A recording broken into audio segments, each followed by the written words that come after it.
Hai guys, selamat datang ke saluran Tiang Gol, tempat kita sembang semua benda pasal bola sepak Malaysia. Hari ini kita ada satu berita besar dari Persatuan Bola Sepak Malaysia atau FAM yang mungkin boleh ubah semula nasib Harimau Malaya dan 7 pemain warisan negara. Tapi sebelum kita pergi jauh, jangan lupa tekan subscribe dan tinggalkan komen korang kat bawah supaya tak terlepas update terbaru pasal bola tanah air, okay? Alright guys, berita ni memang menarik.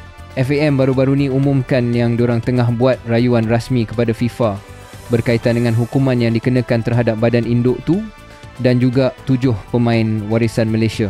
Perkara ni sendiri disahkan oleh pemangku Presiden FAM, Datuk Wira Yusof Mahdi dalam laporan media sukan.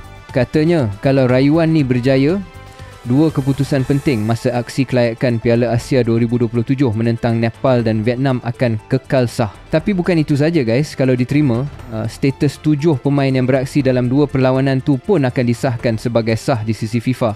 Maknanya segala usaha dan keputusan skuad negara tu takkan sia-sia. Sekarang ni FAM masih tunggu jawapan rasmi daripada FIFA dan harapan mereka jelas supaya keadilan diberikan kepada semua pemain yang terlibat, termasuk pasukan Harimau Malaya sendiri.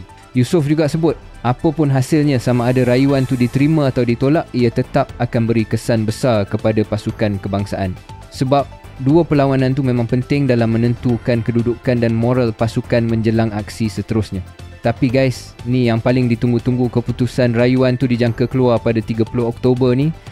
Tarikh tu disebut sendiri oleh Peguam Sukan Antarabangsa Sergei Vitus yang mewakili badan induk berkenaan. So sekarang semua mata tengah tertumpu pada tarikh itu, sama ada Malaysia akan dapat keadilan atau sebaliknya.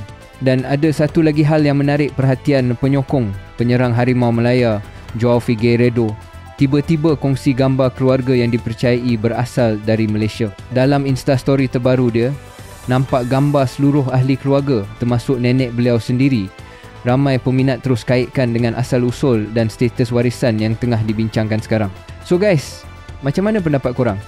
Adakah rayuan FAM ni akan berjaya dan buktikan 7 pemain warisan tu memang layak sepenuhnya wakili negara?